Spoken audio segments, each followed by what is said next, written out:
yeah, let's get started. I'll start with introduction. I am Jackie. This is for my podcast, Live, Laugh, Stuck. We're going through reading all of Homestuck, and it's for Moosie. That's why the series of reading through Homestuck is called Moostuck, because Moosie has not read Homestuck before. So we're going through it, and we started playing through Friendsim during the Gigapause. We took a break when Hussey took a break, just not as long as one. So we the next episode that will be up, because a Live, Laugh, Stuck episode came out today. It is ranking classes and aspects, which is it was a really fun and long episode. And the next one that will come out in 2 weeks is going to be right after the Gigapause is done. So that's exciting. We're getting into some shit. So yeah, we started playing Friendsim through the Gigapause, and we are now on volume 12. And I try to get people on to voice the characters, except for characters that I have claimed for myself. So let's start. I'm just gonna go alphabetically on Discord. So that's you, Gizmo. Hi, I'm Gizmo. I've been on several of these before. I was actually on the last volume. I was playing Malik, that funny guy that everybody had a crush on, including me. Yeah. And Harley. Hello, I'm Harley. I do Tagari. I've been on a while, but hello. And Moosie. Hi, I am the Moosie. I don't know character names. Yeah, yeah, you've been some when we didn't have one. You've been Polypa, and I know you've been one or two others. I can only remember Polypa right now. I believe Moosie stepped in for Connell at least once or twice, maybe. Jan was Connell for Connell's route, and I think Moosie stepped in for Connell in another route. During the Asdash's? Asdaya, yeah. Asdaya, yeah. And Rainy, you changed your profile picture, so I'm like, who is that? I'm here. I'm mysterious. Hi, I'm Rainy. Off the top of my head, I played Chixie and I played Lanira recently. That was fun.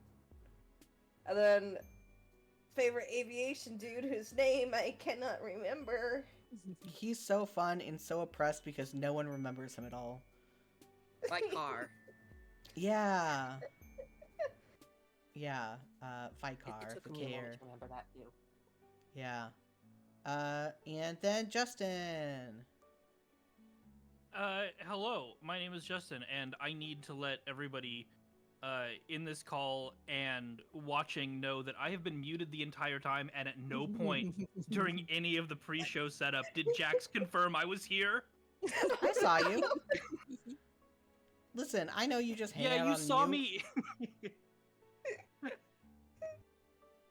I don't know. I just assumed you were I will there. be playing. Yeah.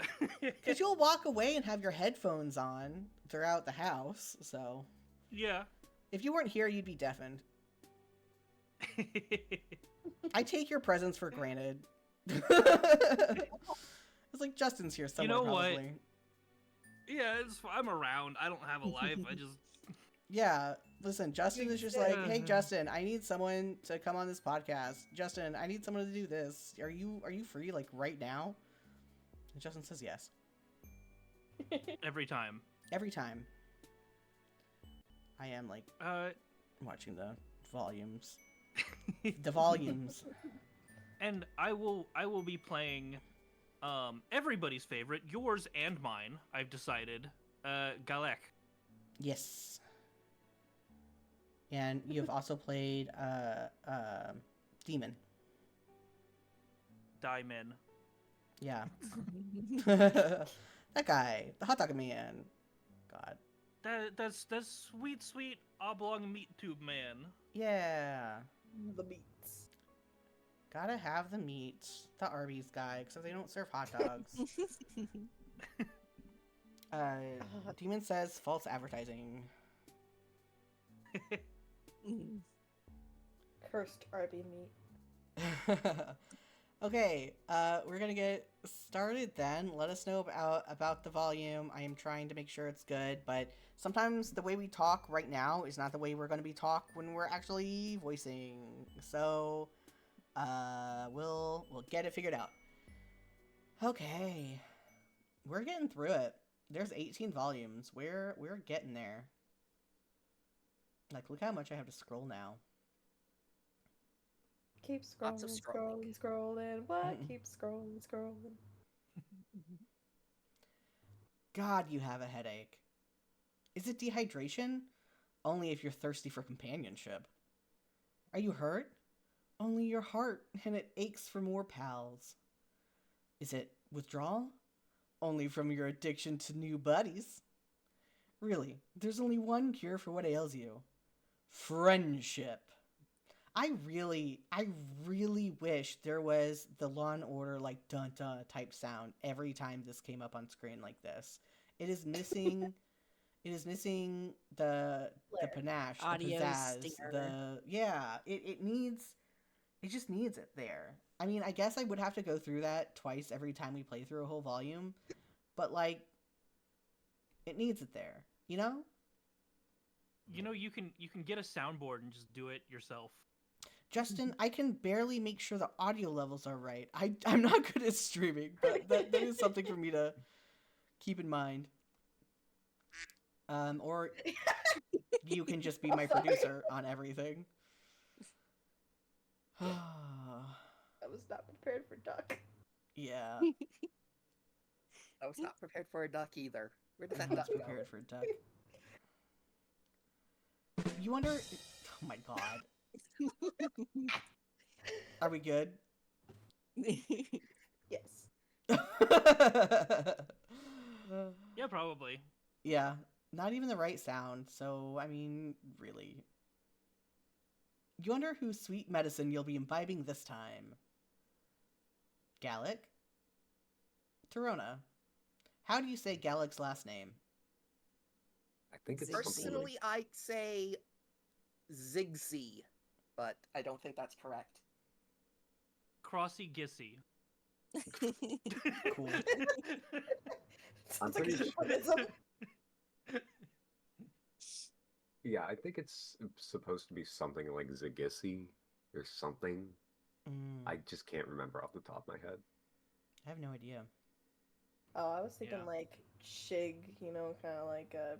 Yeah, I was gonna say XI can be she, Yeah. but That's true. Pixie doesn't sound bad. Zigzee. I'm just thinking of Yeah, what has language ring to that it. could be with the KH at the end. It's like, well, that part could be Hindi, but don't know about that X. Yeah, I think for most of these, you have to, like, have them as two different pronunciation categories. I mean, some of them I think are more in line. I don't know. I'm just making stuff up. His horns look like mushrooms. Ew, Christmas trees. Here I thought they looked Yeah. like pine trees. There are many similar shape. It's a chilly night. Not in a bad way, though. It's the kind of crisp air that invigorates you. You think you might just fuck around and make a friend. You're busy breathing in a big ol' lungful of the stuff when you hear someone call out behind you. I'm pretty sure that's you, Justin. Excuse me, alien. I would like a word. It's phrased like a request, but delivered like a command. You don't recognize the voice, so you do some mental calculations as you turn. Whoever it is seems like they know who you are, which could be good or really, really bad. You could make it to Zebra's Hive in a few blocks if you had to make a run for it. That's not exactly a place you'd like to take sanctuary, though, so you figure the risk of talking to this mystery troll is worth it. By the time you've rotated around to face them, you've got a big friendly grin on. Sorry, I'm trying to figure out if my screen is too small or just kind of cuts off there a little bit at the end. It's a bit of work to keep it there when you see who it is. Tall, sharp suit, well filled out, curly hair, cute little Christmas tree. Hey, Christmas tree. Debate settled. Christmas tree looking horns, and an expression that screams, would pay someone else to bisect you if you call anything about him cute. It's a good thing you didn't choose to run, because last time you saw this guy, he was sprinting away from your sparkly self at top speeds. You'd have no chance. He strides toward you now with considerably less fear, but about as much purpose. Playing it friendly, you hold out your hand for him to shake. He takes it immediately, like it's an instinct. Oh, the music is so loud. Yep. Sorry. A little bit. Very horns. Yes, I am. We have to know how to pronounce it now. Yeah. Just make something Go up. on. Change I it am each Galekh time. Zigasi. You are an alien. Nice to meet you officially, etc., etc. It is imperative that we speak, as it is a matter of some importance. I hope you will take my request seriously and follow me to my hive, where we can talk more openly, one. It is in your best interest to comply, too. Okay, I'm gonna turn down the music. Is that better for everyone? What is the best way to read this guy's, footnotes? That's a good question. Citation? Just to be like, Citation two? C citation 1, C citation 2. That might be. Yeah. That might be it. I think if you, I can't remember how the footnotes work in this route, but I think if you hover over them, I think it's just hover. maybe I don't click. know. Yeah, I have to click. there we go. Yeah. Oh, yeah. Nice. Oh, God, this is... Okay, no, I understand exactly what this is now. This is his version of every ADHD sentence has parentheses because Yeah. all the thoughts come with extra content. I wish I could talk like this in real life. Serious, joking, affection. I get it now. I get it. This man's autistic. I get it. He got that ADHD. Are you gonna read these, Justin? So I think it would be read like where we can talk more openly. I live right around the corner. It is in your best interest to comply. This is not a threat, rather a genuine expression of the critical nature of my request. That's Another so footnote. like there are so many times where I don't want to be misunderstood, but then I take up half the paragraph, like clarifying a point that maybe most people would have gotten, but on the off chance they wouldn't, it would change the whole like vibe. And it's just like, yeah, just let me have citations at the end. Mood. If it were a threat, you would know. Wow, okay then. We got a wordy motherfucker over here, huh? A short and sweet, hey, let's hang out would have worked fine on your friend thirsty self, but that's fine. Oh, can someone respond to zebra in the Discord. Reply. Jam. Reply. Yeah, just say that we're not starting Tirona's yet. Yeah, Jam's coming on later to do Tirona. Sorry, this is called I've known someone for a long time and their name changed in that time. Also, the first time I played his route, the only time I played his route, I didn't realize I could click on the things. I think I was playing it on mobile at that time, and I just didn't click on all the citations, so this will be fun. There was a mobile version? Yeah, Oh, it's yeah. Rempy. It's pretty easy to port to mobile. Yeah. Huh. Cute. You hit a button, and Yeah. then it's like, here's the APK. Yep. Yep. Oh my god, gonna turn my mobile game podcast into just talking about Friendsim. You don't Here have we go, anything... round two. Right, yeah. I mean, because I am going to be talking about a different visual novel mobile port coming up soon to be self-indulgent, so, you know. I do only appear on Fake Gamer Bro related stuff, so you know this works. You've been on Live Laugh Stuck. Ignore the 15 hours that we spent rating. Rating Right. ship names. You've been on several things, several times. You hosted a live show at your house. Anyway, Yeah. you don't have anything else to be doing, so why not follow this pushy highblood back to his house? Wonderful. This way. He stays true to his word and doesn't say anything else as he leads you toward his hive, but you watch the way he clenches his teeth and flicks his eyes back at you as he walks. He's about to explode, holding it all in. You walk a little slower just to bask in the need emanating off him. I forgot his house looked like that. Dang. Wow. Yeah. Still dizzy with the feeling of having your presence wanted so badly, you trip a bit, heading up a wide flight of stairs. And there are a lot of them. Jesus, he could have warned you at least. You look back, you pull yourself to your feet. The stairs lead up to an old stone building covered with ivy that creeps around some pointy-topped windows and up to the tops of turrets. It looks like the kind of place a crusty old professor might walk out of, followed by a flock of khaki-clad rich boys. The door opens with a creak. You do not hear anyone debating the difference between a movie and a film in there, but you hear... bleeding? Sounds reasonable. Oh my god, there's a picture of his house on the wall. Peak. They were proud of the art. Yeah. Yeah. Worked hard on this hive, man. Once inside, Galekh beckons you through the foyer and into another room, this time unlatching what looks like a very tall metal baby gate to let you both in. He checks the latch twice after he shuts it, then gestures to a pair of studded, high black chairs on either side of a fire. Please take a seat. I will make us some coffee. You will have not had any like this before, as the taste is drastically different from the slop you would get at a public coffee shop. Footnote is it's a pour over with a really fancy container. It is possible your palate is not experienced enough to tell the difference, but I can walk you through the simpler. This when Dami serves me tea.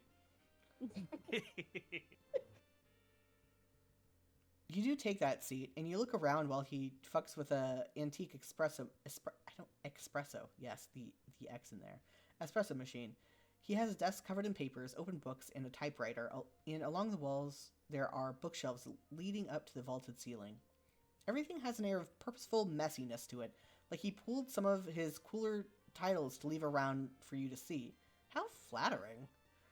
You mentioned that this must have been one of those personal jerk-off book hives Tisius was talking about. Excuse me? Oh, never mind. You clear your throat and ask him what he wanted to talk about. He hands you a cup and sits down in the other chair. Oh. Jesus. Gee. Have You fun. wanna click on one of those numbers for me real quick, Jack? Oh, just to have him up. I'm gonna Oh, do yeah, my one best. is right up there. Okay.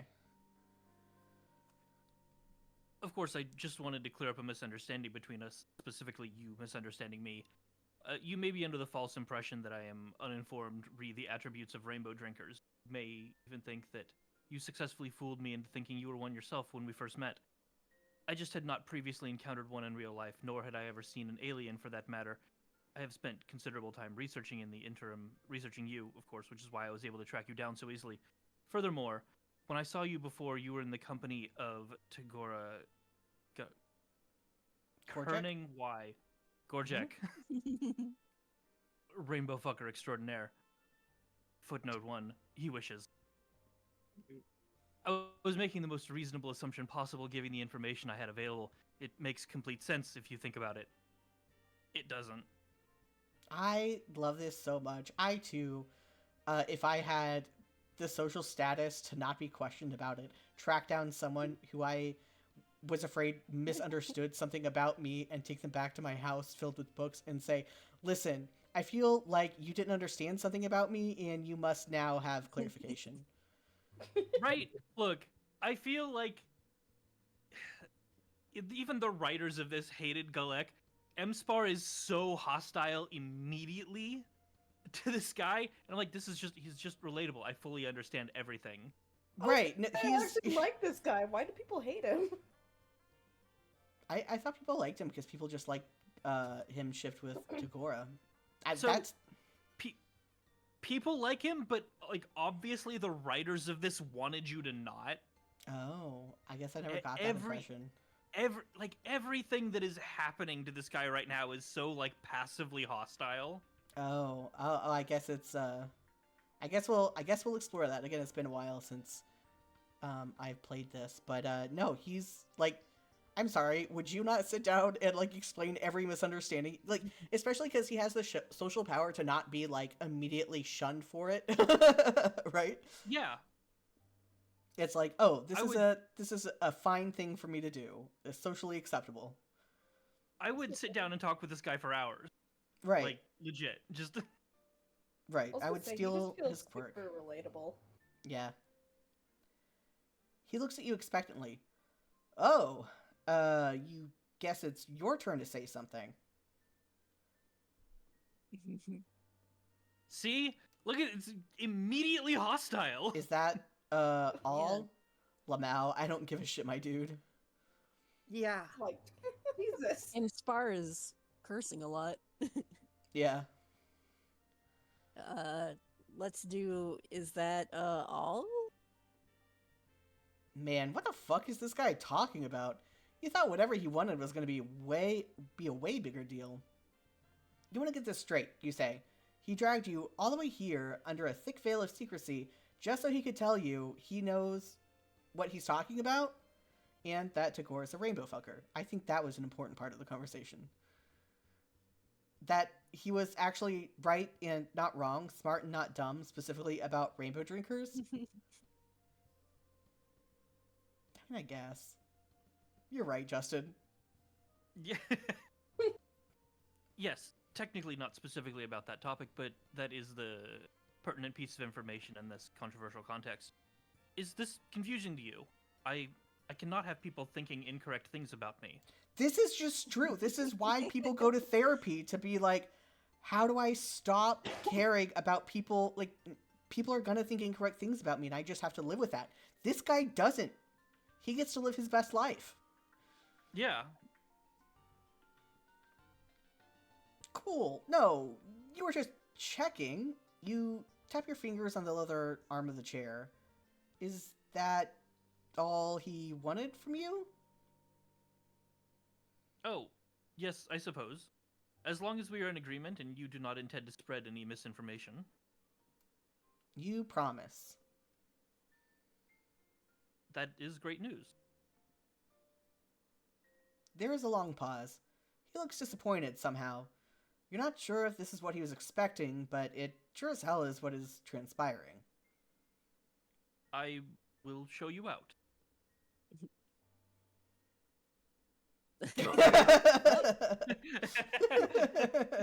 It's like, this guy just wasted my time. Oh man, that was a little. That's so cute. gotta Aw, man. gotta make friends by being rude. The tiniest little judgmental Galekh. Yeah, it's so cute. Lamau, I don't give a Hey. shit, my dude. You laugh and then realize he's 100% serious.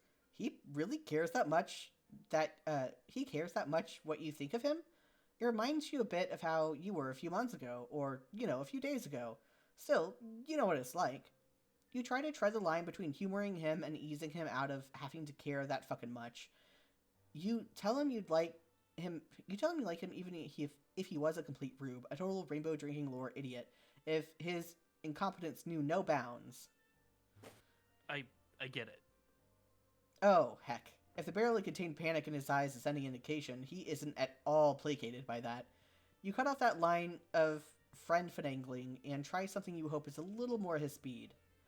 It must be cool to have a primary source sitting in his own jerk-off book hive, though, right? He exhales, gathering himself a little. I'm not sure why you Oops, keep sorry. calling it that. How do I Wrong scroll direction. back? Scroll back up. Yeah. There we go. Stop immediately. But I do admit I am interested in the chance to learn more about you. Since when do I have a Ko-fi stream bot? It's Which going to the way, right Becca? page, and that's what matters. Sorry, I just See? saw it pop up on the thing. Okay. Okay. Sorry. His fingers twitch. You hope he doesn't mean the, like, creepy dissection kind of way. You are free to leave, right? You glance anxiously around the locked baby gate. What? Of course you can leave. Just because I am a Hyblis does not mean I am a fucking sadist. You should know by now that that predilection is not bound to any one caste. I have more important things to be doing. Usually. Yep, now I have to bring it back up. My interest in you is purely academic and friendly. I know you are amenable to that kind of thing, and furthermore, that gate is not for you. Do not worry about it. If all goes well this evening, we will not even have to make use of it. What? Yeah, that one was phrased a bit weird, but everything else is just like, yes, I need parentheses in my parentheses to explain further. Oh, I keep clicking forward instead of clicking on the thing. The click box is real small. You do definitely worry about it, but not in a present, actionable way. Just in the sort of under-the-surface self-preservation way you've worried about, you know, everything that's tried to end your run here on Alternia so far. I mean, like, a baby gate is like, it's just a baby gate. You step over that shit. Maybe he has a really enthusiastic dog that he needs to keep out of the library. That would be my Perhaps. guess. Plus, he offered you friendship. You'll reach your heart into that monkey trap any day. Hell yeah, then. You throw your arms out, toss your head, and tell him you're all ready to be studied and subsequently friended. Galekh doesn't pounce right on that, though. Mostly he looks uncomfortable, which doesn't stop him from talking. I do have considerable interest in understanding the pathos of the alien. What I really want to know is what makes you so magnetic. All observable criteria points to you not being much to look at, but there seems to be something about you that draws people in. I apologize if you're offended.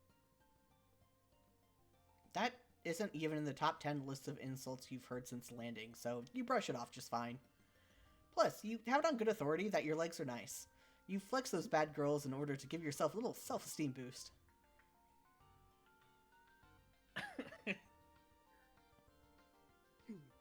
I was wondering if you had emissarial status, but the more I learn about you, the more difficult it becomes to make any sense of your plan.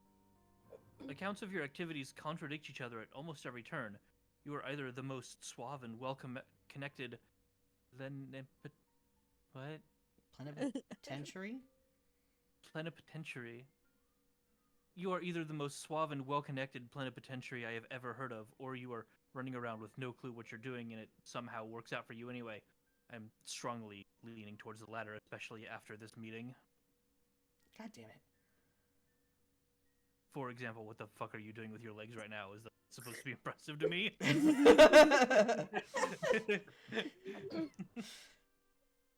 You mean, it's worked before. A low, frustrated clicking rumbles in his throat. He puts his coffee aside and crosses his legs. Do we hear clicking from a lot of trolls? I feel like this is one of the few times that, like, there's clicking associated with trolls outside of just, like, specific, like, especially insecty fanfics. Yeah, I'm pretty sure that this specific line actually fueled a lot of headcanon and world-building stuff when it was first released. Because it was kind of the writers actually leaning into the more buggy aspects of trolls. I mean, it makes sense since they were basically born as grubs. Yeah. Yeah. Yeah, It's easy to forget just like how insectoid trolls are supposed to be. Right, I just thought that Friendsim also forgot. I didn't realize that there was actually clicking mentioned in Friendsim. So, that's neat. Yeah. One of the writers went, "Hey, wait a minute," and just stuck it in here. Nice. This is the sort of thing I'm talking about. I know all about your antics, leg-based and otherwise. I cannot work out what the draw is. Again, no offense is intended, and if you feel that way, that is on you. I am just trying to understand. Why do people like... He seems pretty fixated on this. You wonder if perhaps he has some hidden reason for wanting to know why other trolls might be into your freaky little self. some sort of personal interest in another troll's friendship decisions and inclinations and interests. Just, maybe. You wait for him to blush, but he doesn't. He does start talking very quickly, though. First of all, I do not know what you mean by that. I do not base my self-worth on anything so external. Hypothetically, if I did happen to be invested in what someone else thought of me, I would not tell you about it. You would probably just tell him anyway. By him, I mean any hypothetical mutual acquaintance. Furthermore, just because I am not a freak does not mean I do not have desirable traits. I think he'd probably keep going forever now that he's started letting it all out, but there's a sound behind you that shuts him the fuck up. You both turn to see his Lussus, a big scruffy goat, gently headbutting the baby gate. It looks extremely friendable.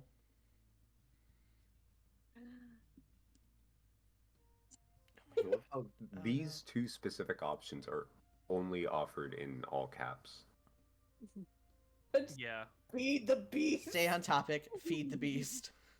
Feed the beast.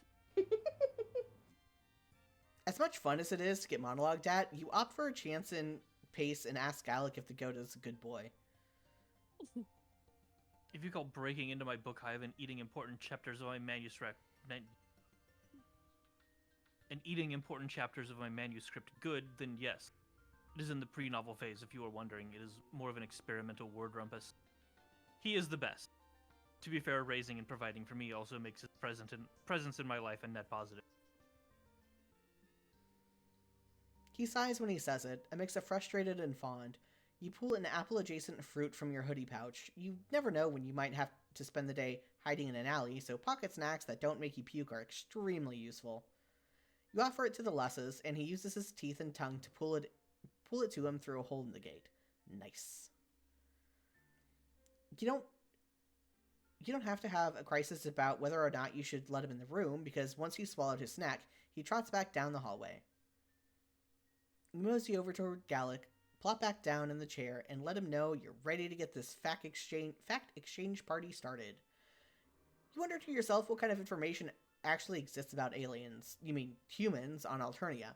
The fact that you have started thinking of yourself as the alien is mostly fine, you figure. It's what the other trolls vibe with, which is what you're all about in the end. But it could be cool maybe to hear about the history of humankind from their perspective. You've been curious, and if anyone would know, it'd be this fucking nerd. So you ask. There's absolutely nothing. I've read all kinds of reports on other alien races, of course. I can pull those out for you if you would like. If what you are after are the bloody accounts of the destruction of entire species or painstakingly detailed log resources taken from various planetary systems by our forces. Oh, goddammit. Hold on. They're just so You're small. inhibiting my ability to speak real fast. The tiny click box is inhibiting it. Yeah. No, I feel like it's almost done on purpose, where, like, this is the slowest way to acquire what they're saying, but he's also described as one of the fastest talkers. Yeah. The economics involved would probably go over your nug bone. As for your species, I can confidently say there is no recorded history of your kind on Alternia. If it existed, I would know about it. Oh. Wow. So you're the first of your kind to visit, huh? You flex again and brag that maybe that's the secret to why everyone is so hot for your friendship. But even Galekh can tell you're not really feeling it. If you say so. Are you some kind of high-blood equivalent back home? Is that why you're so friendable here? Supposedly friendable, I have still yet to feel the impulse. What is your planet's system of government, and where do you fit into that? What are your main off-world exports? What were some of the defining moments in your species' development? And have you formed any bonds here that you would say fit your planet's equivalent of the quadrant system? And if so, with whom?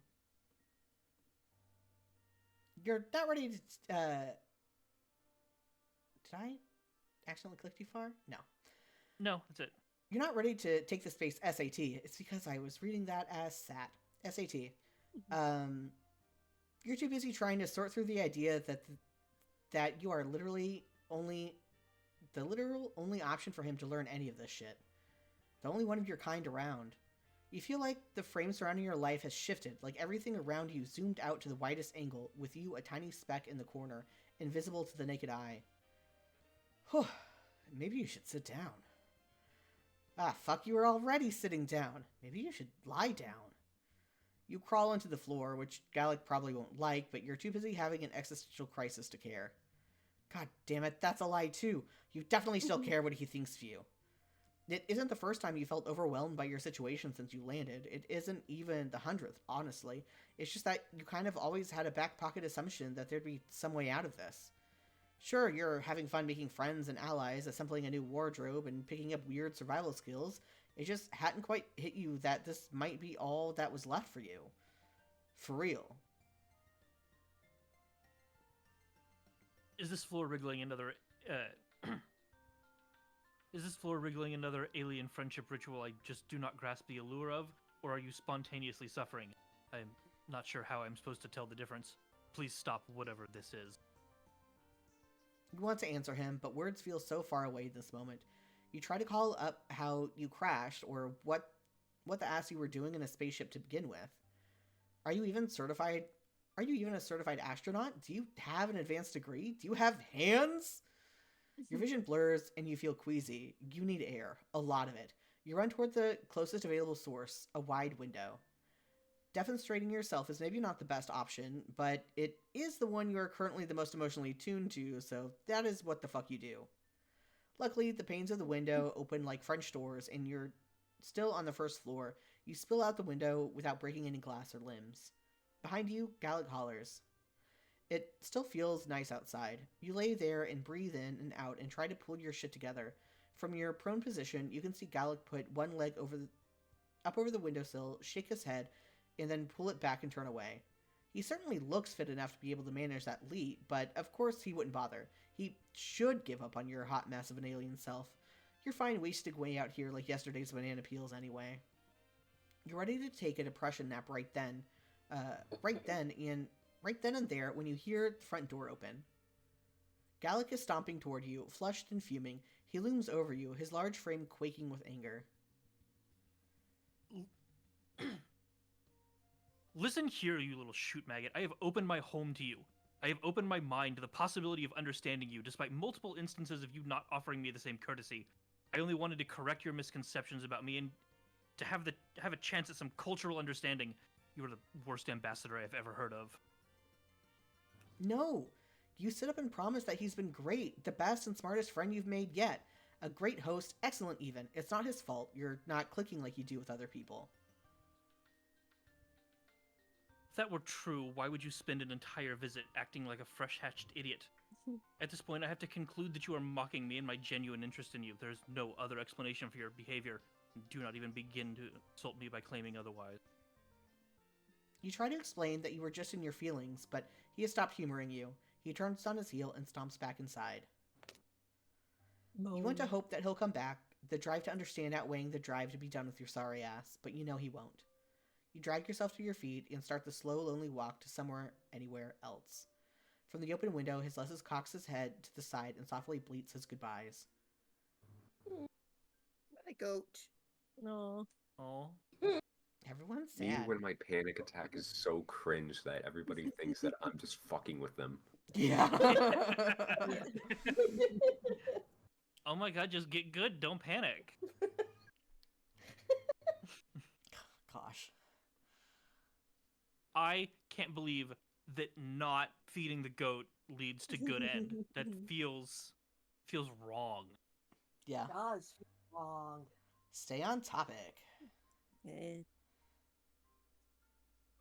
Please ignore him. He'll wander away in a minute. He just wants to get in here and cause problems. You think hard to yourself about this. You really want to go pet the big goat dad, but you want to dish about this guy's love life even more. You've heard some about the situation from the other side, of course, but you really shouldn't let Galekh know that Tagora tells you about their tentative and awkward pitch-ish flirtation. Unless, it helps you get more friends. No! You slap your own cheek to snap yourself out of it. No secret spilling. Galekh leans away from you against the back of his chair. Fuck, you are really not doing anything to change my impression of. You have an idea, so you cut him off before he can monologue you to death. You tell him that it sounds to you like what's really bothering him, a regular, non-freaky guy, is that he's jealous of your free-spirited friendability. He wants what you've got. He glares at you, his breathing quickening. Ooh, yeah, hit a nerve. I do not want anything of yours. What do you mean by that, though? What is it exactly that you have got? He is not... Never mind. Retract that. I reiterate oh my god. I reiterate my previous non-covetous stance. Interrupting him has worked pretty well so far, so you try it again. Let's cut the shit, you say. There's no reason for him to hide anything from you. First of all, you already promised to like him no matter what. Secondly, you know what it's like to want to impress someone. And finally, you know all about how to be a huge motherfucking weirdo. So, why doesn't he let you show him how to walk in the wild side? He can take a few pointers from Alternia's biggest freak. You can see the ensuing makeover montage already, and you start bouncing a bit in your seat. I have zero interest in... Okay, that won't do it. You try one more tactic, telling him you guess he just doesn't mind not knowing shit about how to be a freak. Oh, Galekh, they'll say, smart at how to be boring and a real big dumbass about weird stuff. I see what you are doing. Unfortunately for me, it will absolutely work. Mood, though! It stands to reason that allowing you to broaden my horizons with your alien ways will only serve to increase my cultural competence. Great. So what'll it be? Shopping for a new, more casual suit or something wilder? Spicy undergarments? Dyeing your hair? Other weirder body mod? Galekh's eyebrows shoot up. That last one sounds interesting. Wow, he's really ready to go whole ass, huh? You weren't expecting that from this guy, but you guess maybe he was waiting for an excuse to try something. That or he really can't deal with not being Alternia's biggest obnoxious know-it-all. He's fine. He's, like, there's been some weird, like, I'm, like, if you're offended, it's your fault, sort of, like, blue blood shit. But, like, he hasn't monologued that bad. He's been pretty cool. He has had the longest monologues in... Right, in this, so but it's just like, I don't know, I just hate that monologue to death. He's fine. He's explaining himself. He is nothing compared to anyone in Homestuck proper. Oh, right, absolutely. Yeah. I mean, fucking Kankri comes to mind, obviously, but John can out-monologue this ass. Dave, I can't believe Dave, didn't bring up Dave. Because Dave was also an obvious answer. Okay. Go big or get cold, as they say. Damn, that probably is what they say. Anyway, you can't wait to get the show on the road. You tell him you even know a guy that can probably help him out. Will he be discreet? I am willing to leap into this, but I do need to project... But I do need to protect my privacy, of course. Not project, that's a very different That's like thing. the opposite. Oh, for sure. You mean, like, probably. His brow furrows, either at your continued interruption or your own hesitance, so you waste no more time and whip out your palm husk. You pull up the secret gripe profile you got Malek to make so you could keep in touch and call him up.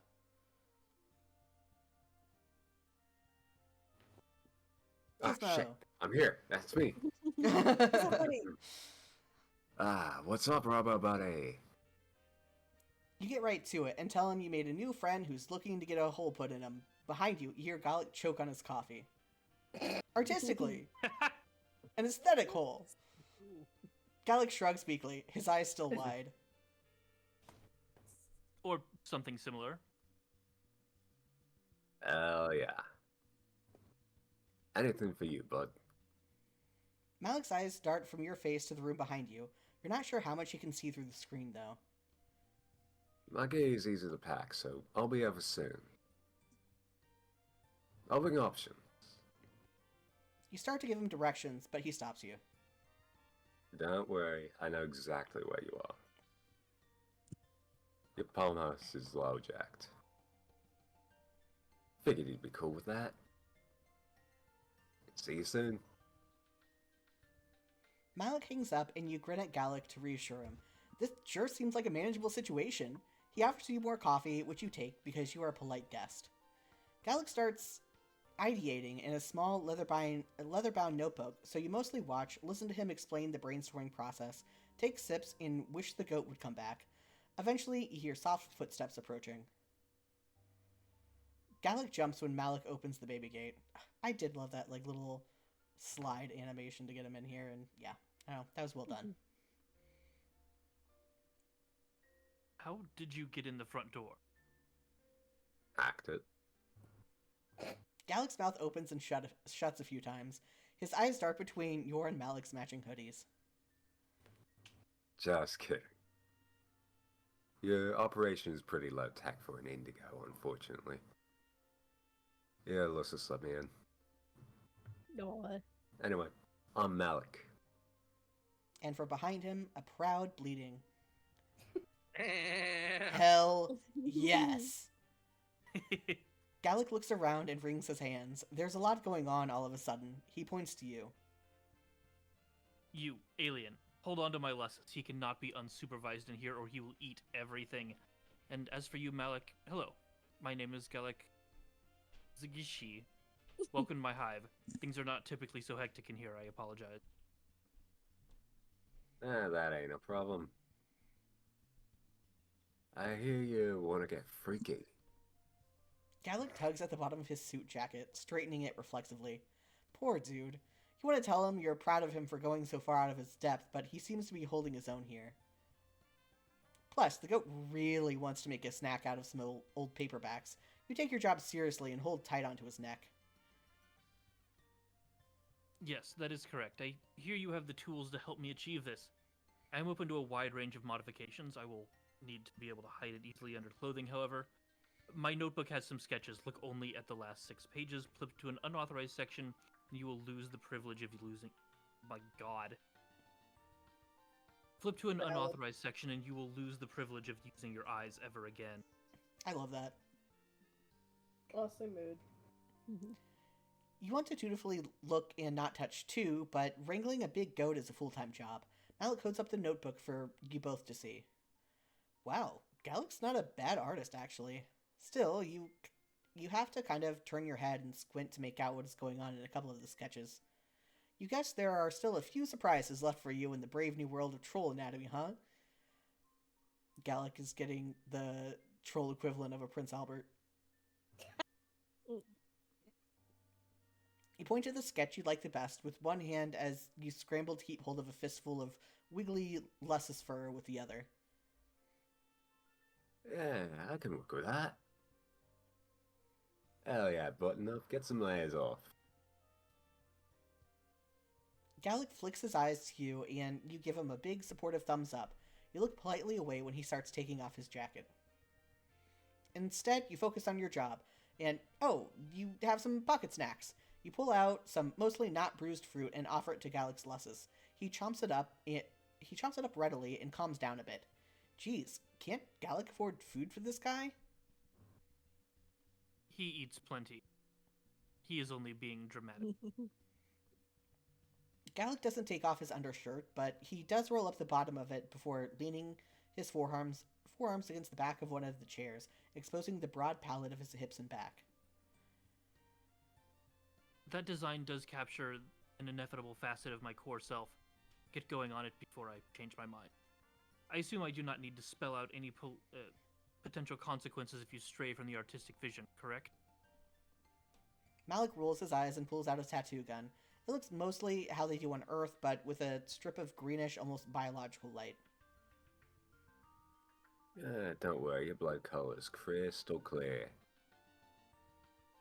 Galekh winces at first press of the gun to his skin. Or maybe it's lasers? There's a glow happening back there. With the Lussus sated, you're free to see what's going on, so you climb into the chair Galekh's leaning against the back of and peek over to watch. So, what's the deal with this anyway? Tattoos don't seem much like your vibe. There is no specific reason. I am simply fleshing out my new worldly experiences. Intense physical pain for one, though I am attaining visceral knowledge of a new kind. He's checking off something from his bucket list, you helpfully add. Galekh flushes bright blue and jerks backwards, screeching like you haven't heard since you first met and traumatized him. Oh boy, you have no idea how, but that was apparently extremely the wrong thing to say. Watch it. You're gonna make me fuck up your ineffable vision. I need to flip your think pan. Gotta do what it takes to find a bucket, buddy. I've been there. The I've been there is what's really getting me. Is like, how many of your piercings are because you needed to fuck? All of them. Galekh stares decidedly into the middle distance as he breathes in and out and repositions himself against the chair. That is extremely not what this is about. I am perfectly capable of fulfilling my propagational duties. Thank you very much for your vote of confidence. This is not a thing I have to do, it is a thing I want to do. There is significant somatic difference here. If it happens to spark concupiscent interest, so be it, or deeper conversational interest.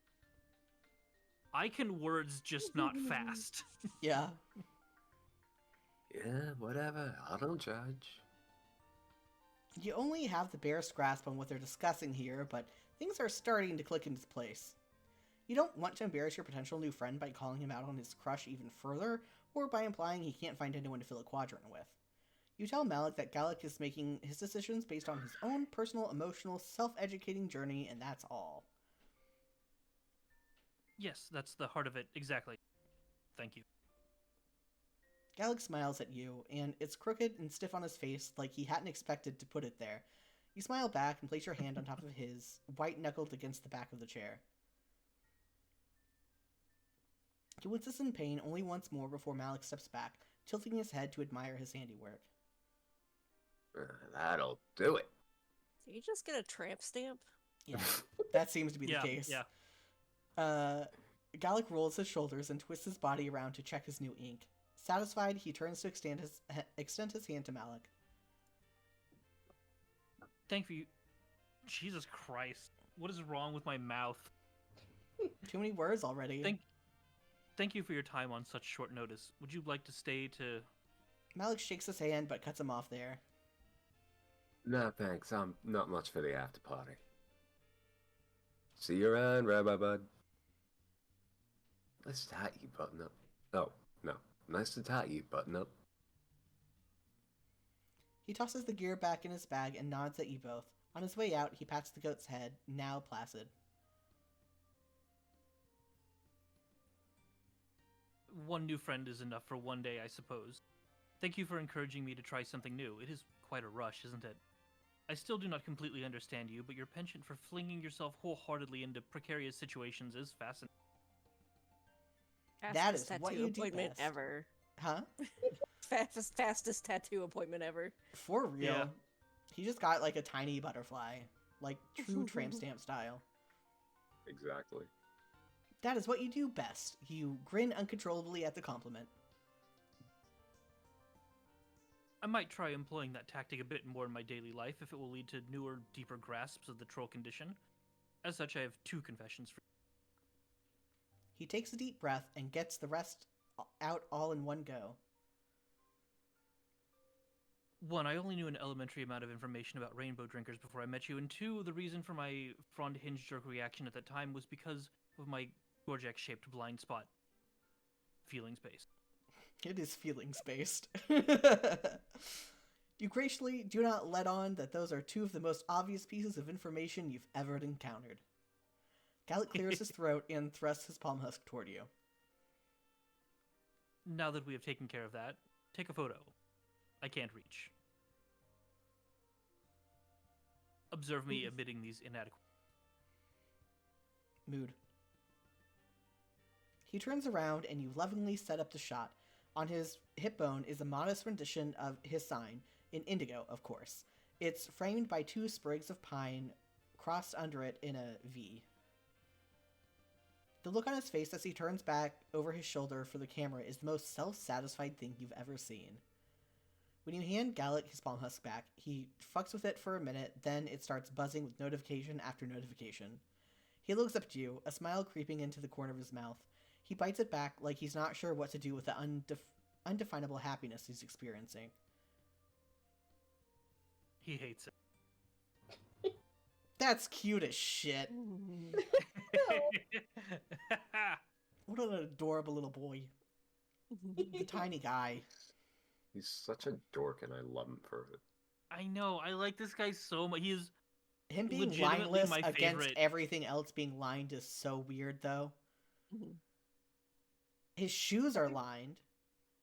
Sorry, I'm just like... his. No, it's fine. I didn't notice until you pointed I it mean, out. he's I was just like, wearing I all don't. black, so his outline. I was gonna say I don't think plain. it's lineless. I think it's just the same color as the lines.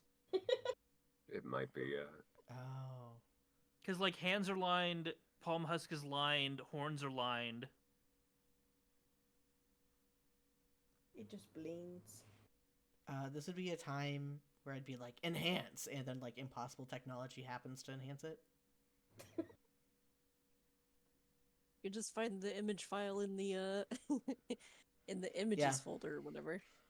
Yeah. Do you Yeah. need? I've got a copy of RPA extract if you need to like grab everything. I really don't think I'm gonna take a pause on the stream to go extract it to see if he's lineless or not, or if they just like needed to use a different color for the lines of his clothes and did not. He's relatable. I want to be able to talk with citations. Yeah. That's that. Mhm. You know?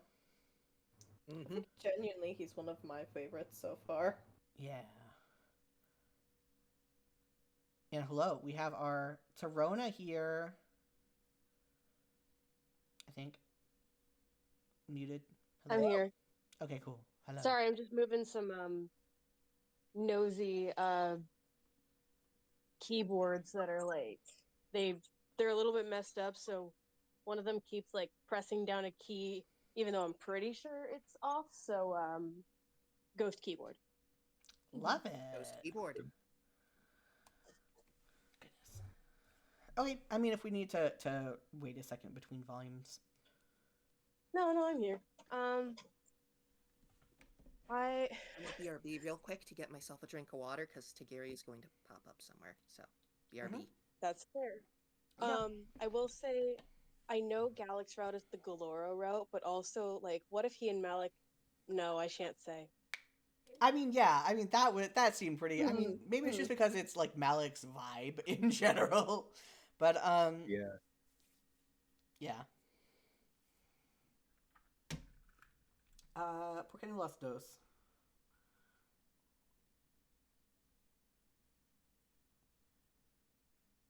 Yeah. Let me know when you guys are ready. Yeah, we'll be waiting for I Harley think to get back. I think I need to warm up for the voice that I came up with because it is Yeah. something. Fair enough. Gotta work on the green one. Mm-hmm. Hey, I am ready whenever y'all are. Heck yeah. Hello, Thor. My cat. Come just back with jumped the up. warrant. Oh, goodness. Yeah. You like it? Yes. Yes. So Oh, here one you second, sorry. are. Huh? Sorry? Someone say something? Hello. We good? Test. I thought I heard someone say something. Are we good? I'm good. Okay. Sounds Sorry. good.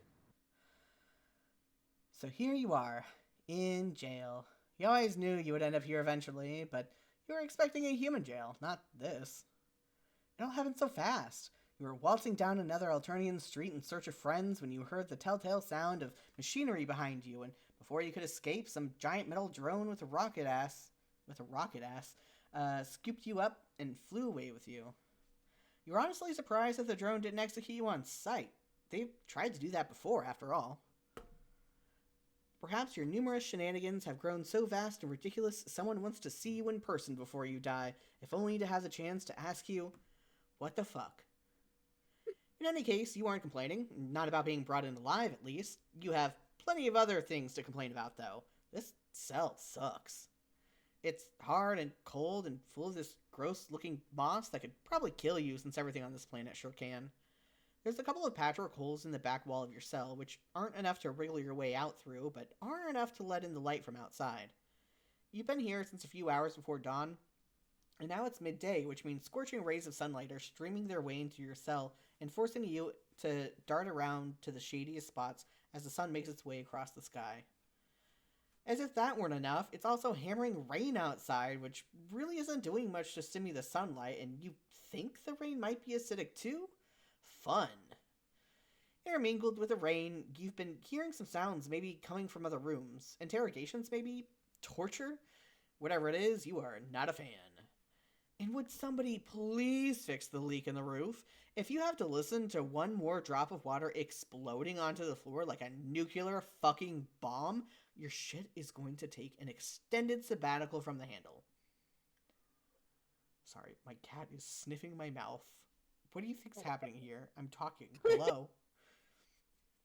To conclude, it's not great. You'd like out. Right now, preferably. Now? Oh, god damn it. You were hoping that someone would conveniently appear in time with your internal monologue, but no such luck.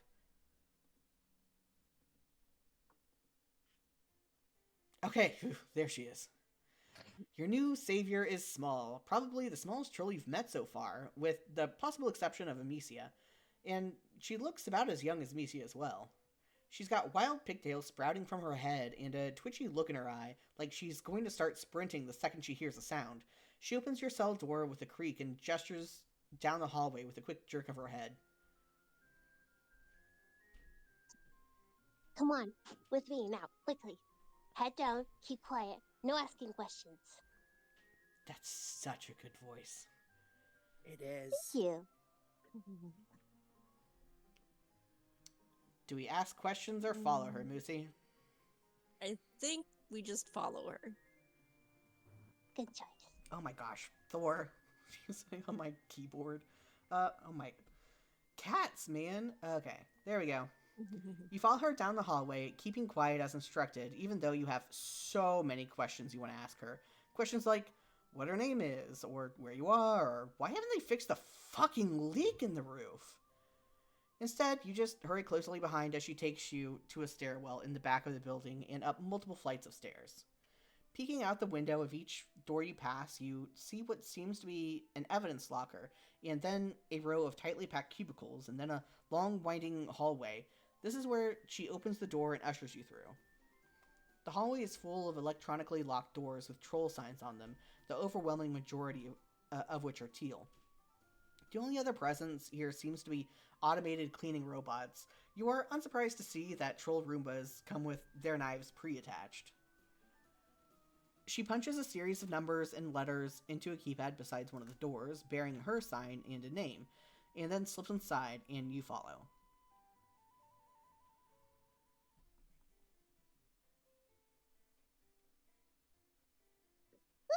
Here we are, my hive away from Hive. You could be a bit louder now, but Joe's shouting. That'd be weird as hell, buddy. That'd be weird as hell, buddy. Oh, and my name's Tirona, by the way. You politely refrain from shouting as you introduce yourself to her. Tirona pulls up a chair and sits down at her husk top, tapping on some keys. So what we're going to do here is I'm just going to go ahead and access your files in our system. I have to rearrange my desk to give my cat more room to not be on my keyboard. Make room for the bebe. Mm-hmm. Shouldn't be too hard to find since you're a weird alien. And yep, here we go. That's what we're looking for. Time to make a few edits. She leans in, fingers flying quickly over the keys. She is absurdly fast on a keyboard, her eyes darting back and forth across the screen. Now, normally I wouldn't pull anything this risky and certainly wouldn't be helping out a criminal. But I have on a good source that you're not the kind of person we should be letting rot in a cell, or worse. Right now, you're in our system on a lot of weird and serious offenses. But you and I, we know the only thing you're really guilty of is trying to keep your head and shoulders attached, yeah? Just gonna click here, delete a few things, and there we go. You're clean. Wow, just like that, huh? You thank her profusely and even begin to consider groveling at her feet, but she cuts you off. Listen, I'm just doing the grunt work for you. Wasn't really my decision to spring you. Let's just say you and I have a mutual friend. Wink, wink, nudge, nudge. Oh, sorry, I see chat. Anyone else having issues with static? Nope. No, as far as I could tell. I hear some really low static. Maybe reset the Discord stream, just like for a quick second. Oh yeah, let me turn it off and back on.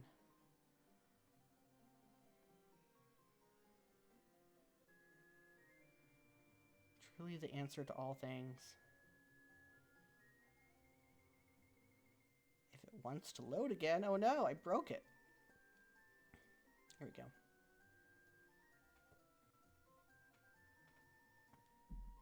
Very strange. Like a real happened hacker. I'm gonna blame like it. 2 days ago in a different call I was in. Okay, well now it's not was letting me weird. exit out of the streaming thing. There we go. Okay. Like OBS. No, the box where it's like, okay, this is what you're streaming now, and the X button was covered up. Helpful. Okay, sorry.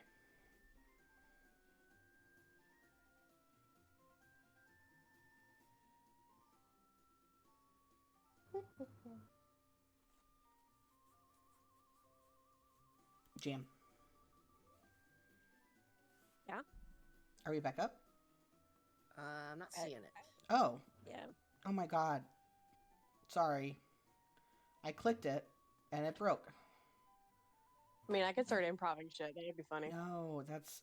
Okay, I'm muting myself real fast. Where the Let me... Sorry, I thought I had gotten it back up. What is wrong with my Discord? Hacker voice, I'm in. Here's the buttons I need. Here we go. Okay, See, I sorry. knew that was the magic word. No, you're good. I run errands for him sometimes in exchange for information, and I just happen to be pulling all dayer over here. Anyway, so I was in the right place at the right time. This mutual friend of yours sounds like a dead ringer from Malek. Wow, knowing a cerulean in high places is already paying some great dividends.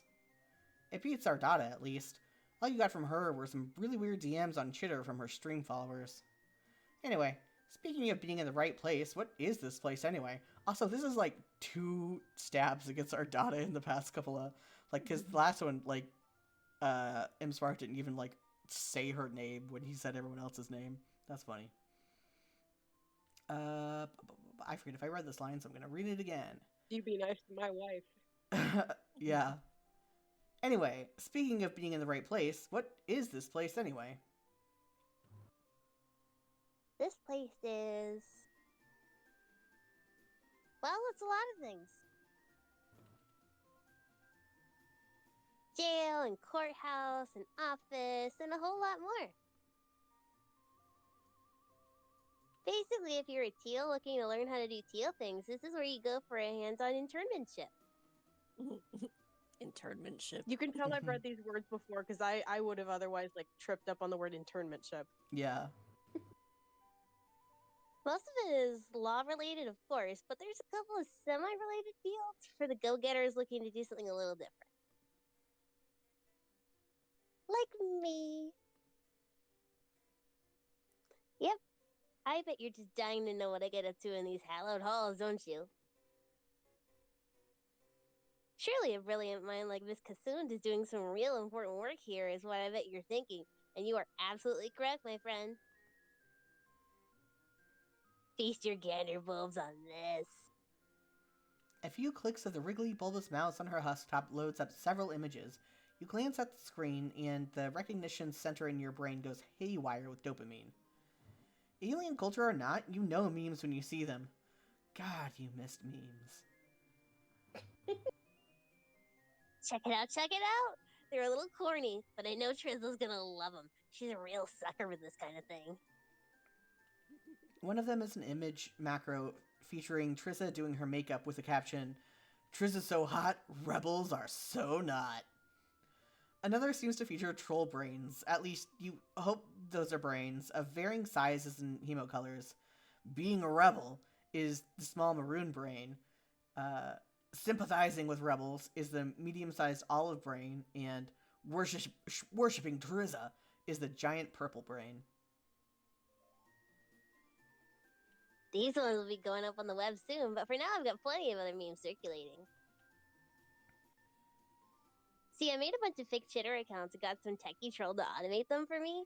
He was hyped out the excitement now to do some work on Triz's behalf, I'll tell you. Some of these accounts are just pretend to be regular trolls, and others are best jokes, nightly, big, funny, relatable, laugh humor, you know. They're racking up the follows as we speak. And the point of them is to put these Trizza memes out there?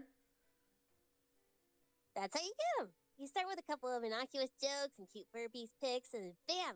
Suddenly you're spreading the good word of the Empire, and everyone accepts it because your Chitter account is so funny and hip. I call it memeganda. I think it's gonna be the next big thing, I tell you. Anyone else kind of just want to, like, lay down for a while? Yeah. It's like I'm having flashbacks to It's a little TikTok. hard. A little too hard close to home. Oh, goodness. I think this aged poorly. I think it aged really Yeah. well. Unfortunately. I think it's unfortunate how well it aged. Like I'm just See, thinking she of was right. It's gonna be the next big thing. the Duolingo TikTok account the past like month with Oh, Duo What's died. Duolingo doing? I had the German Duolingo resurrection pop up on my TikTok the other day. What? All I could do is just sit there like, okay. What? Yeah. Yeah. They killed the owl. He got hit by a Cybertruck. What? It was Oh, on and the then- official Duolingo page. What? And then Scrub Daddy found out that Duolingo was faking his death and is asking for child support for their children. Yeah, all the corporations are doing commentary and memes. Buffalo Wild Wings cooked the bird. Mm-hmm. We have Good strayed lord. far from God's light. I Fucking have hell. no these words are in the words. Bible. Oh my I God. have no words. I have no words. God, I still don't know how to deal with frickin' reporting people in. Sorry, I got a spam. There we go. Spam. Yeah, there's a bot in the Yeah. Twitch chat. where You is just it? click on their name, Where then is the drop the dot drop bar. It'll list block, report, ban, whatever. Yeah, I'm looking for. I see. Sorry, I'm like an old person doing this shit. Nyeh. Oh, there's the dot See, dot it's dot. starting. It We was talked about hidden. memeganda, and all of a sudden people are It- blowing up your chat.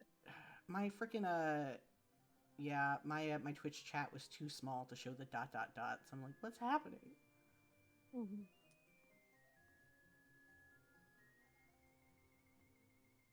Be Signed gone. it. Bot. I miss Windows 95 style user interfaces. I wish this just didn't take Oh, so don't many we all? thousands of steps to report a scam bot. Yeah, those are annoying. The maker of the pop-up ad recently, like 10 years ago, apologized for making that a concept. As one should. We don't get pop-up ads anymore. Just pop up, do you want all the cookies or only some of the cookies? Yeah. Only necessary. Okay. It does seem like a pretty clever way of spreading propaganda. Really effective on today's modern youth. It also deeply unnerves you, but you leave that part out. There's just something wrong about memes being used for evil. Ah! Yeah. Thank you for the commentary. Yeah. Thank you for the commentary, 2018. Yeah. Hey. We got our fucking meme lord in fake office, not office, doing stupid shit. Yeah. No, I was literally thinking about it this morning, and I was like, oh no, Tirona would love the concept of Doge. I forgot so much about Tirona. I forgot she was a meme lord. Did you forget that she was an imperialist? I kind of remember that. I just forgot it was like meme imperialism.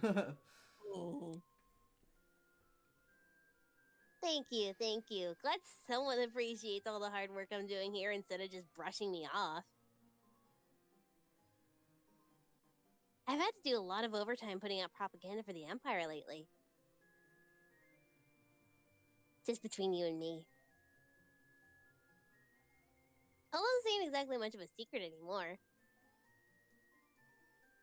There's talks of a rebellion brewing, like a real, actual, big-scale one, instead of just a bunch of high bloods getting paranoid because a Burgundy looked at them funny. It's pretty scary, actually, and I hope I won't get swept up in all of it if something nasty breaks out. Yeah, that's the vibe you've been getting. You're about to ask for more info about this rebellion when she cuts you off and keeps rambling on. Seems like she's got a lot to say. You get the impression that nobody else here listens to her, possibly because she's still so young compared to most of them, but saving you from a jail cell is a good way to get you to pay attention. It is funny having two very wordy characters who don't really let you talk a whole lot back to back and just seeing the differences in them. But here's the thing, despite being a whole lot of potential trouble, it's also a great opportunity to show the Empire just how invaluable my skill set will be for them. See, I've got it all planned out. First, I need to prove to Trissa how useful and clever I am, and how helpful I can be for her regime. Then, when Trissa comes of age, she'll dethrone the current Empress and take her place. Most trolls just love Trissa, and those who don't are gonna get themselves cold real quick. So I'm sure she'll have plenty of support when the time comes for their duel. Why do you use the letter E so much? I almost got through the whole thing, and then I got the duel, and I forgot the whole thing with the Empress and the heiress. Yeah. I was like, oh, we're not doing it. God damn it.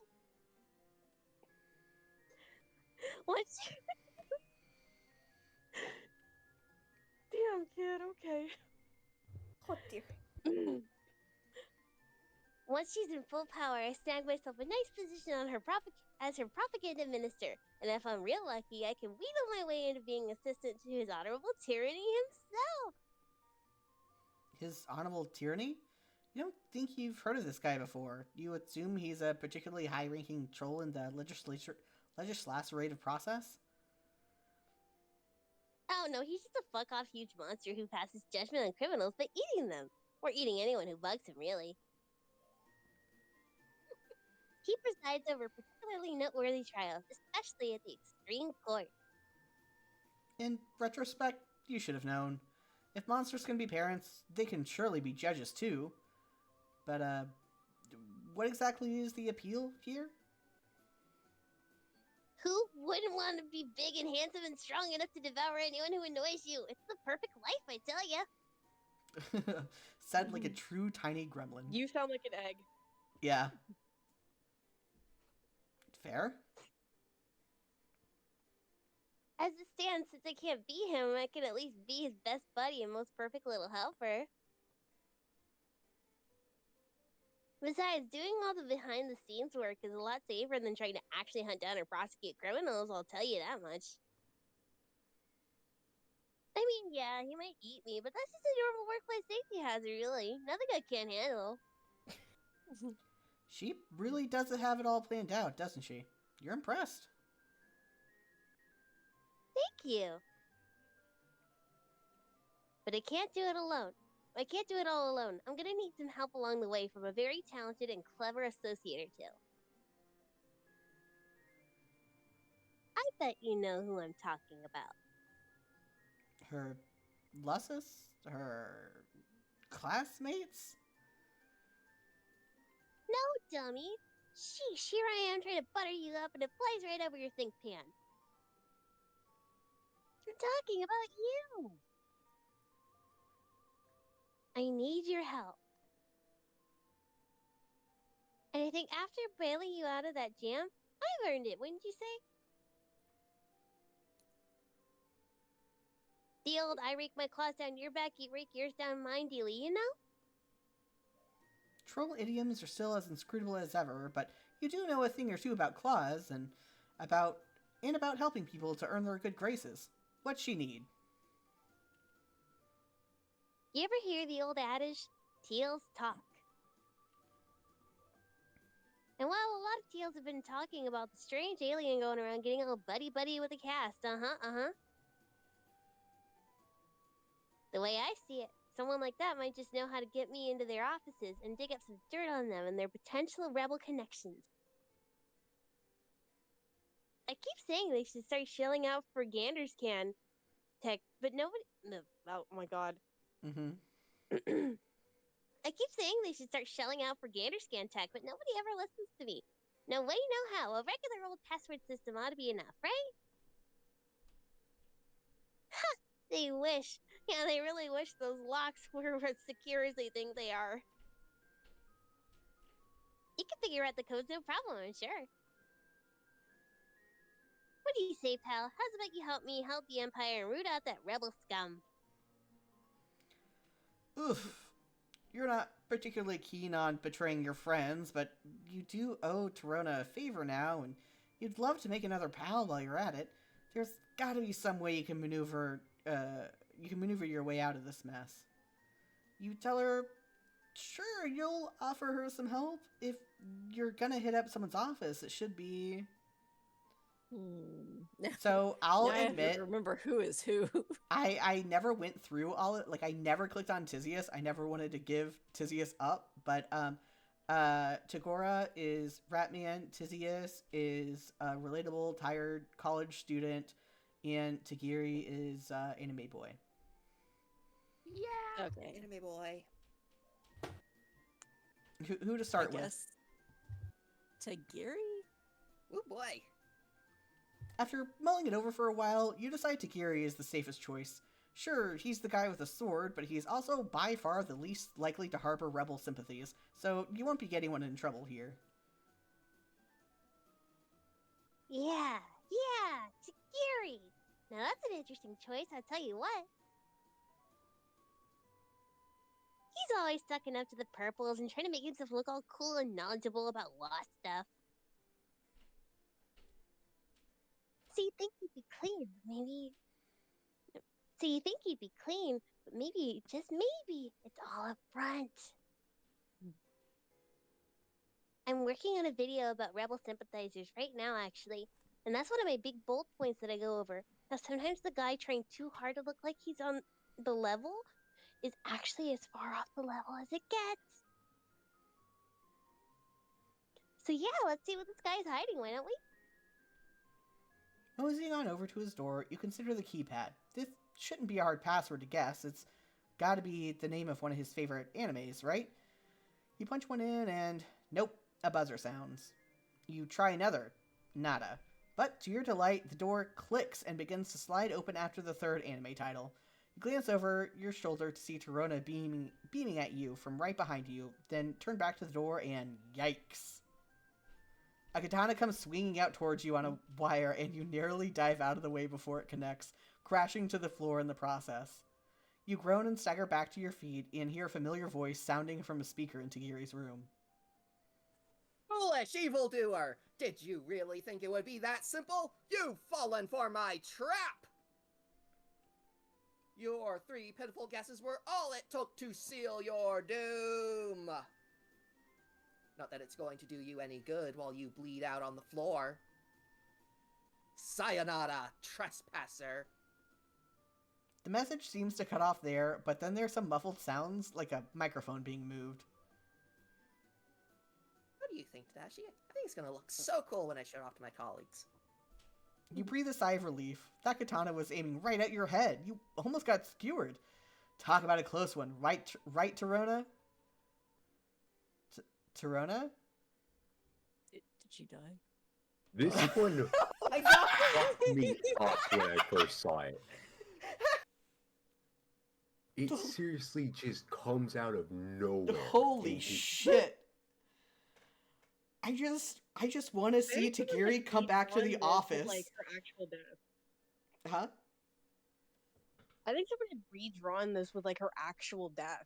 Yeah. So like I forgot that it wasn't canon. So the fact that they were just so discreet about it, it's like, yeah, no, she did. She's dead. This is such a fucking end page. Like, holy shit. That's wild.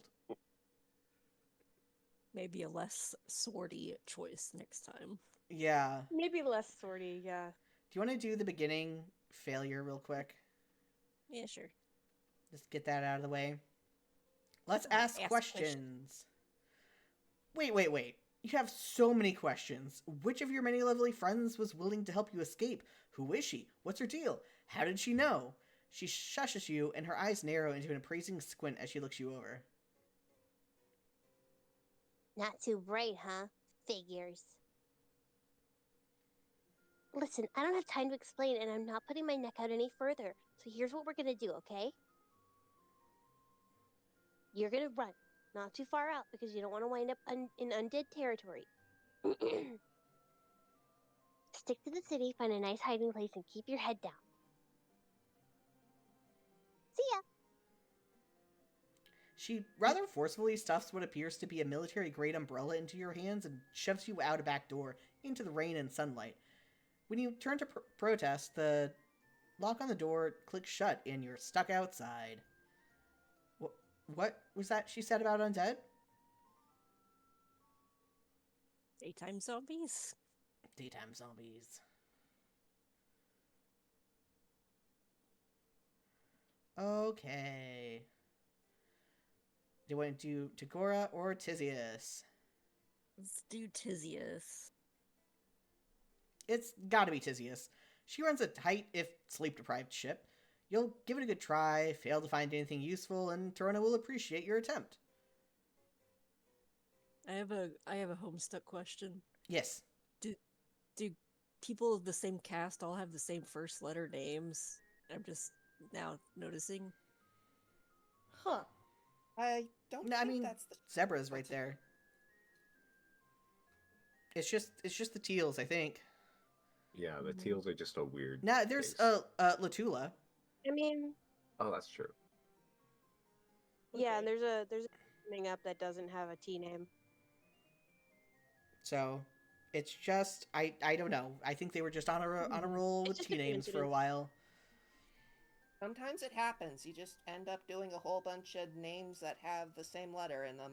Mm-hmm. It may be a common occurrence, but it's not like the rules. The Terezi typecast. Yeah.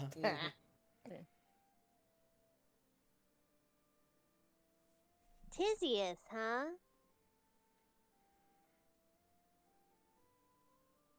Yeah, she's got that vibe to her, you know?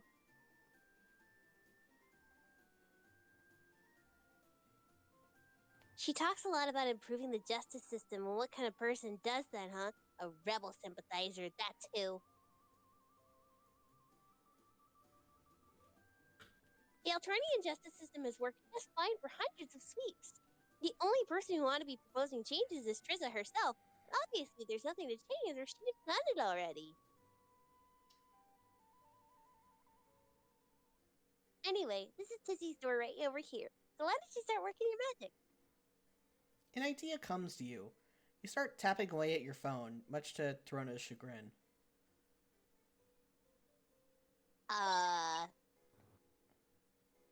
Hey, buddy. We're trying to break into someone's office. This is no time to play Flappy Talon Screecher. Flappy Talon Screecher. Oh You my explain- god, Flappy Bird. You explain that you're looking up Tizius on your phone to consolidate information and improve your chance of guessing her password. Whoopsie. Sorry, I'm just a little antsy here, I guess. Carry on. Turning to the keypad, you start inputting your guesses. You try the birthday listed on Tizius' Twitter profile. Nope. Even the name of her matesprit doesn't work.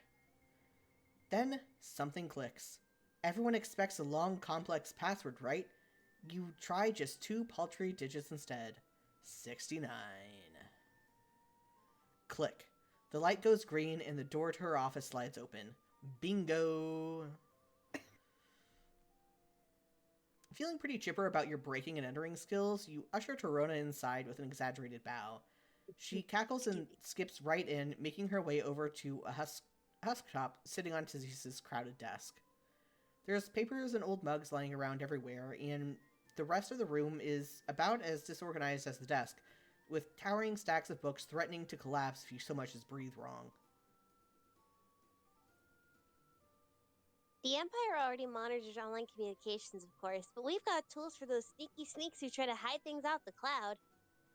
Tirona produces a small device, bright red with gold accents, and plugs it into what appears to be a USB slot on the husk top. It wriggles upsettingly. It is a universal serial bus, after all. Universal Is that what constants, USB baby. stands for?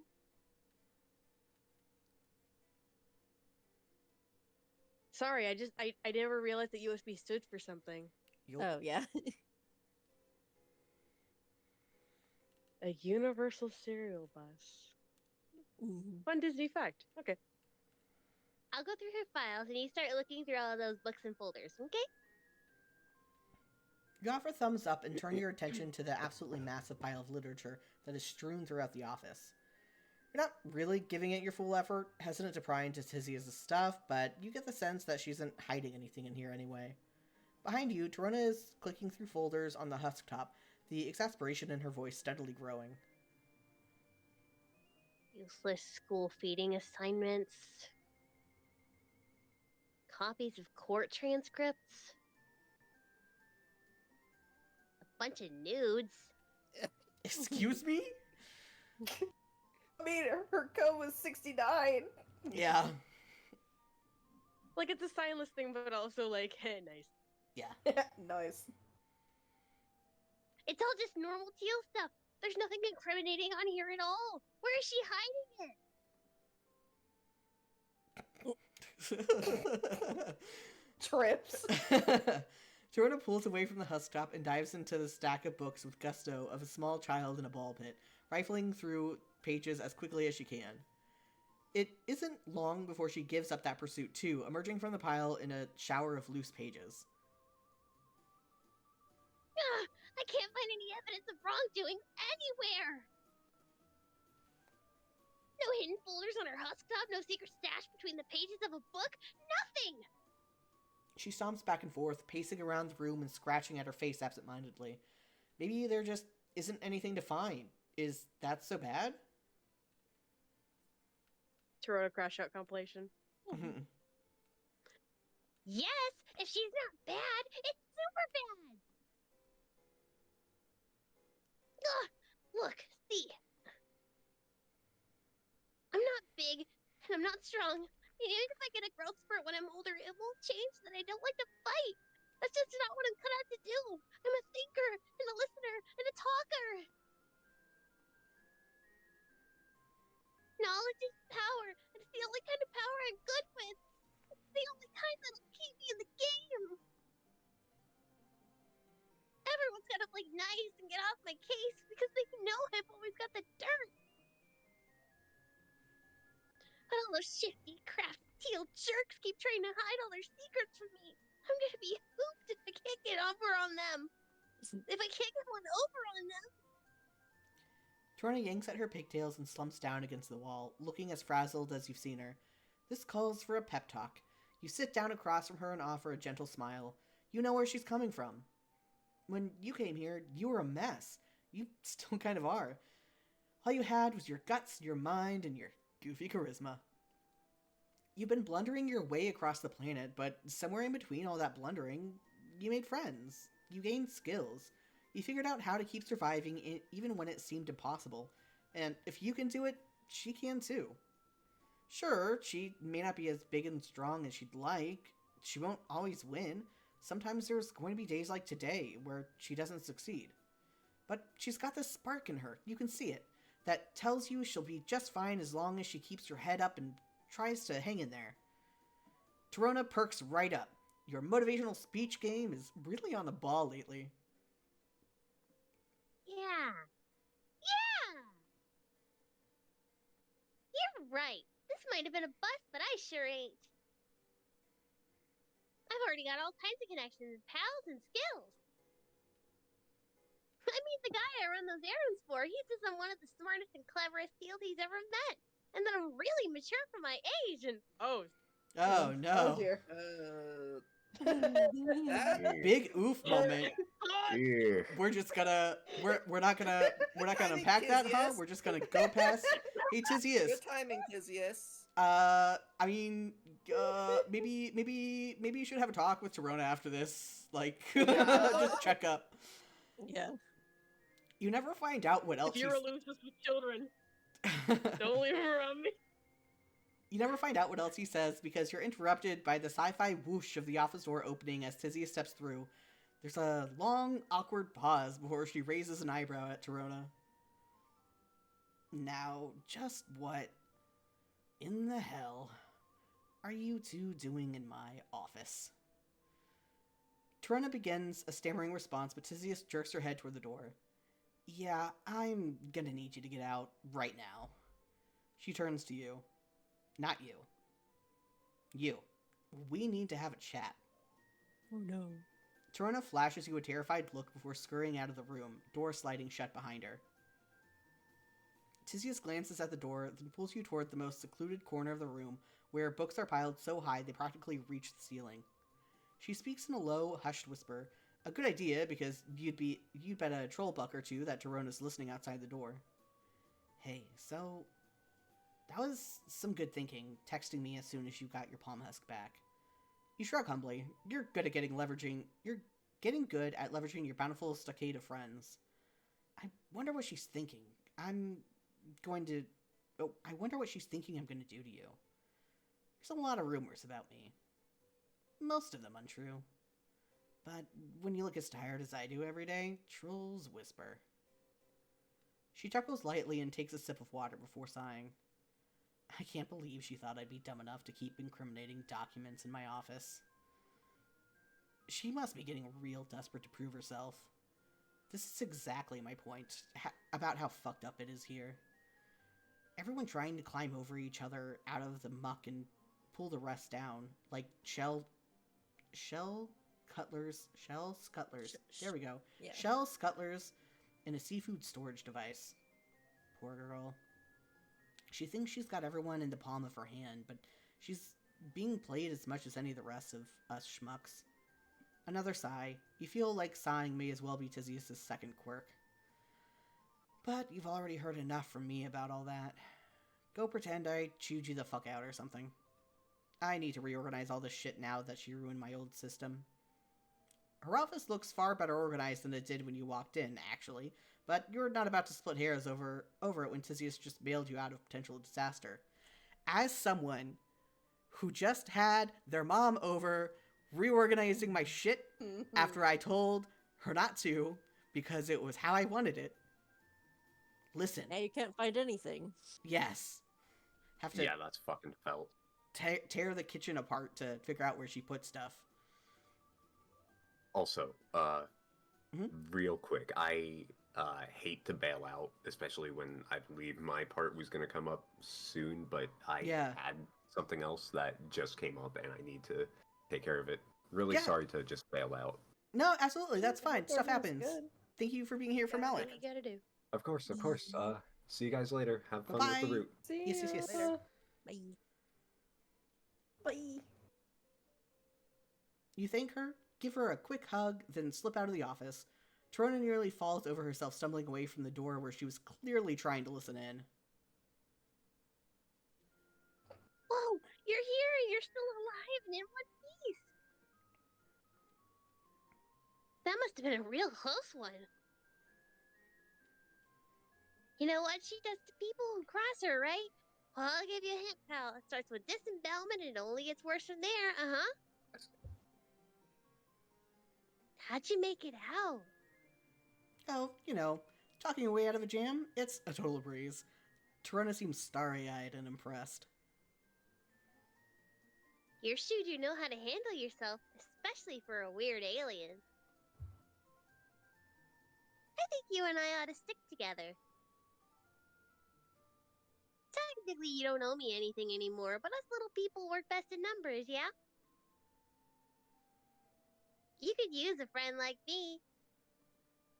You smile, basking in the now familiar glow of camaraderie.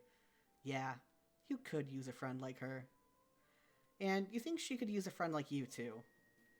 Another grown adult she trusts to talk about the things other adults are telling her. Yeah. Yeah. Well, maybe we Goddamn can be a dog. trusted adult this time. She's the cat meme where you have, with the knife. She's the knife cat meme. Oh, God. face.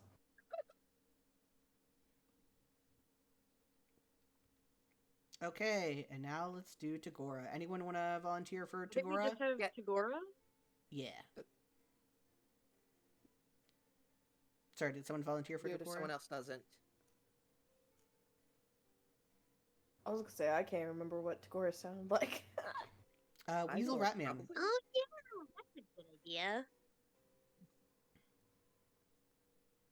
He's real smart and a good talker, and he's always got the latest gossip, so you think he'd be my kind of guy. But he's also just such a sleaze, like a real creepy creepster. Not to mention he charges us out the sniff tube for all his info. No thanks, I'll handle it myself. But imagine the scandals if he turned out to be a rebel all along.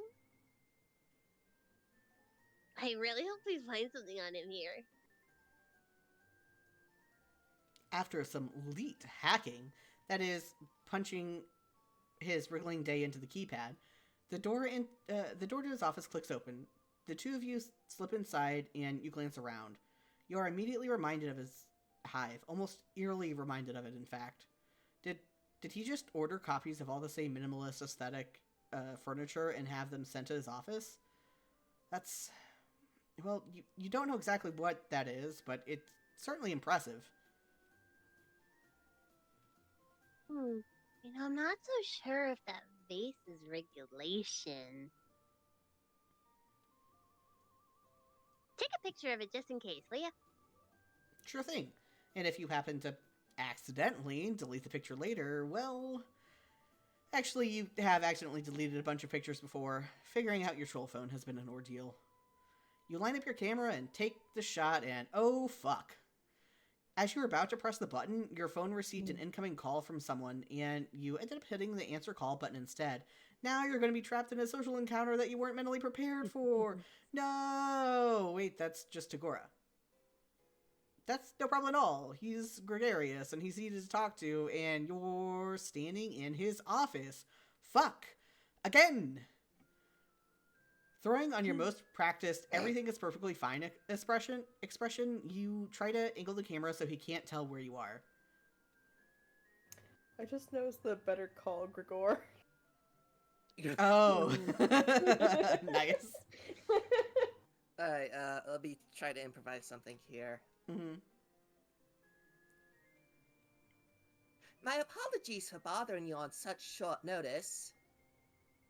I recently learned through the grapevine that you may have been responsible for certain changes in ZZC's attitude as of late. I thought it might be prudent to let you know that. Wait. Is that... my office? Did you break into my office? No, God, no. It's not his office. It's just an office that coincidentally happens to look exactly like his. His face has been frozen mid-smile, and now it slowly seems to twist until the smile doesn't look nearly as friendly or genuine as it did a moment ago. He starts to laugh, little raspy chuckles under his breath. I see. I see. More the fool was I to ever believe I could trust a fellow liar. Is this Galekh's work? No, it can't be. He doesn't do that kind of subterfuge. It was all just a game to you. Yes, that must be it. Of course it was. You're not here to make friends. What? No, that's exactly what you're here to do. Bills I so graciously forewent for your sake. Well, no matter. You can expect a very hefty invoice to arrive via email as soon as I finish typing it up. No, please no. It doesn't have to end this way. You were just trying to secure another friendship. He knows how it goes, right? Saying or doing anything for a bit of social gain? Oh, but of course. And I would be very happy to continue our business relationship in the future. Once I've been reimbursed in full for my time and expenditures. He ends the call and his face disappears. The friendly little mew sound that Gripe makes cannot possibly underscore the finality and tragedy of the situation. Your heart truly is broken. But hey, at least you can trade one friend for another, right? Now that she's seen what you're willing to sacrifice for her, surely Tirona will... Tirona? Ah, shit. At some point while you were distracted, she made a break for it. Now you're left with not but a hefty find and an ache in your chest where friendship used to be. Whoa. Bill, game over. Damn. It is really sad to see, like, Takora actually try to make some sort of, like, friendship, and then it's just like, oh, wait, I can't trust people. That's right. And it's like... Sucks. Poor guy. Yes. At least you can charge them if they break your trust. Right, actually, at least you can be monetarily compensated. Good stuff. Let's see, what do we have? Injured? Good. What do we have next? I think we have... We'll actually have to get Dami back on for the next one. Yeah, Boulder and... I know your name. Stelsa. Stelsa. That's right. Boulder and Stelsa. Very excited. I'll have to look up... I think Ardot is the only extra one that shows up in here, but I don't always see all the people. But yeah, this had a lot of extra voices, which was nice. It was, I don't know, just a lot of guests. It was cool shit. It's like the world is coming together instead of like distinct, completely separate episodes or volumes or whatever. Mashing and having Chapters. fun. Acts. Yeah. Whatever have you. Yeah. Moosie, thoughts about Yeah. the characters we just met? I enjoyed the voice actings. Yeah, it was some good shit.